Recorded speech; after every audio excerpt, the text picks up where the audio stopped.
Well, good morning, lovely people, or good morning to me, whatever time of day it is for you. It is January 23rd, 2025, and I'm going to do a wobble reading. And I woke up this morning feeling pretty wobbly. So, this is part of my tarot mindfulness practice at this point, is these wobble readings, is to really find ways to lean into what feels what feels herky-jerky, scoochy, like just that. Not feeling good in my skin, feeling unsettled, feeling anxious. Anxious is a word. The world is anxious right now. The whole planet is in distress, right? So, yeah, I woke up feeling wobbly, and I want to investigate that wobble this morning with you. So my wobble reading, it's essentially a chariot reading. It's a 3-card reading. I'll plop an image in. Here's the thing about the wobble, so we pull the first 2 cards to investigate what the wobble is, because the idea here is, where does change come from? Change doesn't come from some, deus ex machina, thing coming down from the heavens, or not that things don't come down from the heavens, but it doesn't just come out of nowhere, because everything is interconnected. It's all connected. So change comes from the world that we're inhabiting right now. True change, transformation comes from the world that we're inhabiting right now. And yet, despite the fact that transformation is always a possibility, somehow we end up continuing the same old, right? We end up patterning ourselves over and over and over in the same basic direction. Even when we think that we've shifted course, it's like, oh, wait, how did I get here again, right? So how does true transformation come? It doesn't just come because we want it. It comes because we actually settle into what is uncomfortable right here. We lean into it. We sink into it. We press into it. We get really cozy with it. We press into the wobble.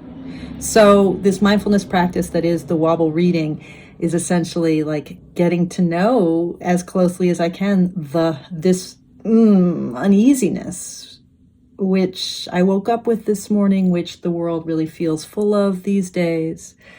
What is it? What is it? So we pull 2 cards to find a clarity around what the wobble is right now, just a sort of, oh, it looks like this. And then we pull a 3rd card.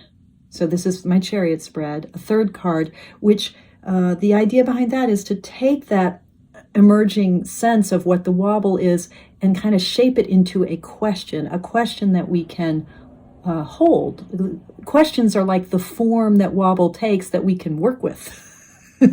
We can pose these questions for ourselves. So without further ado, let's dive into the wobble reading for today, January 23rd.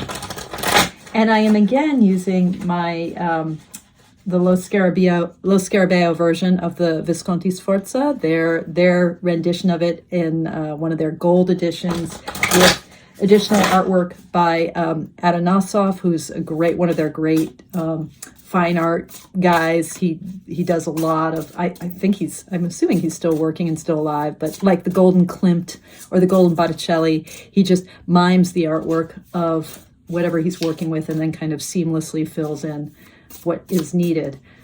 I love his work, and I'm a huge fan of Lo Scarabeo's slightly thinner cardstock. They're slightly thinner, and I love the feel of it. And so here I am, and I'm just babbling as I shuffle. The other thing, the reason I want to use the Visconti Sforza again is because I've really been thinking a lot about pips these days, non-illustrated or non-scenic pips, the historical pip cards that we see in decks like the Marseille in that lineage, or in the Visconti Sforza, or in other early modern decks. I'm thinking about this because I'm writing about it. And one of the things that I'm thinking about a lot is how the way the pips are interpreted within a given lineage, those suit elements of coins, of wands or batons, of swords, of cups, how they're interpreted and how they're positioned on the card, how that blends with my understanding of the natural elemental association with the cards. You know, knowing that the cups get related to water and to the soul or the heart or intuition, you know, knowing what I know about the swords and the mind and air. If we take seriously the pippiness of the pips and how they are expressed in a given historical deck, what then? And a card just leaped. What then? The devil. And this is Adanosov's rendition, because we don't have an existing devil card for the Visconti Sforza. So any reproduction of the Visconti Sforza that you get, you will have someone's interpretation. This is Adanosov's. It's not my favorite version. Oops, my dogs don't like it either. But anyway, the devil. Yeah, you know, the devil, I'm going to tuck him back in.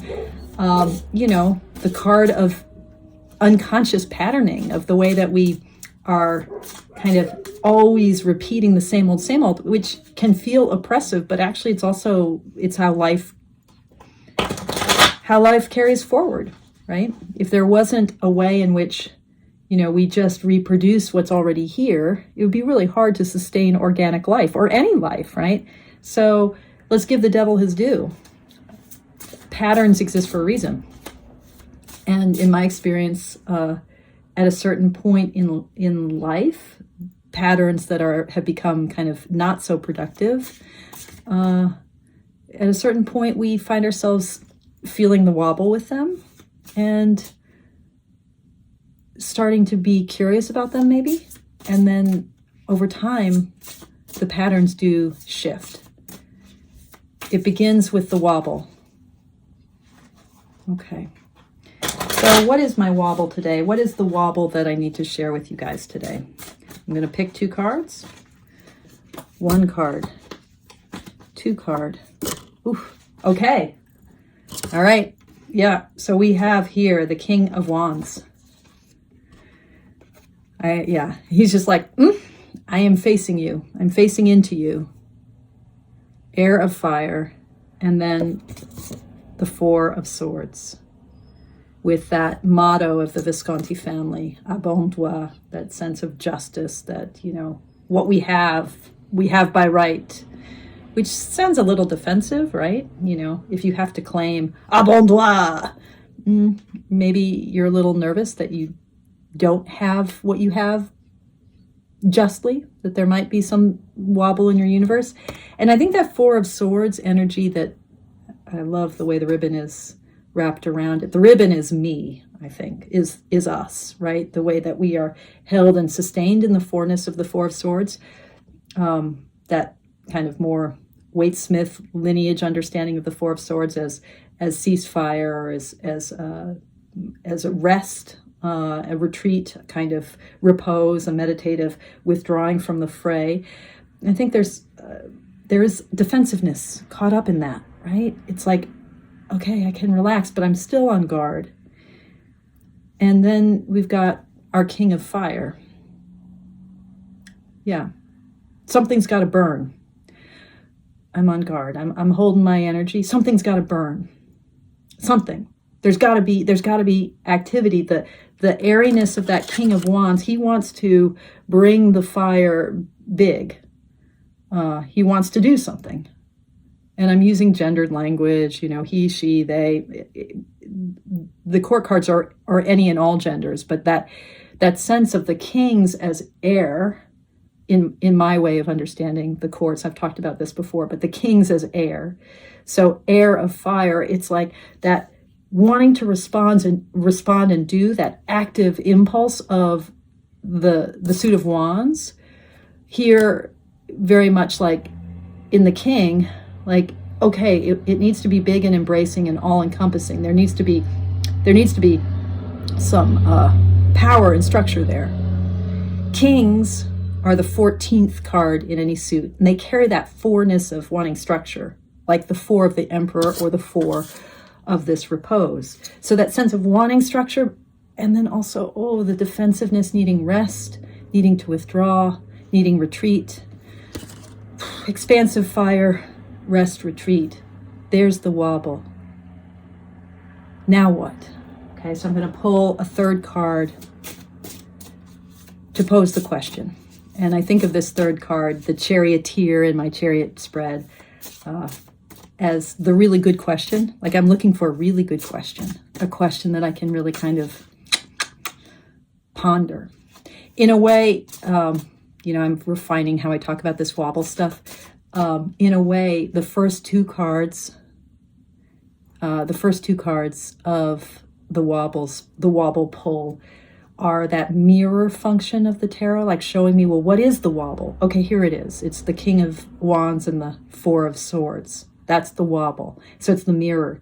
And then in the third card, that really good question, that's kind of the oracle function of tarot. So some of you have heard me talk about the mirror oracle talisman way of thinking about things. If I can remember, I'll put a tile up here to point to that reading. The oracle is like how I use my tarot readings to tilt me toward the future into action, to help me move, help change, transformation happen. So the really good question card, what is the really good question based on this wobble? And the really good question here is the Seven of Discs. Yeah, Seven of Pentacles. Can I just linger? Can I let this be planted? Can I really pause? Okay, can I really pause? I feel the fire. I want to get big. I want to create something.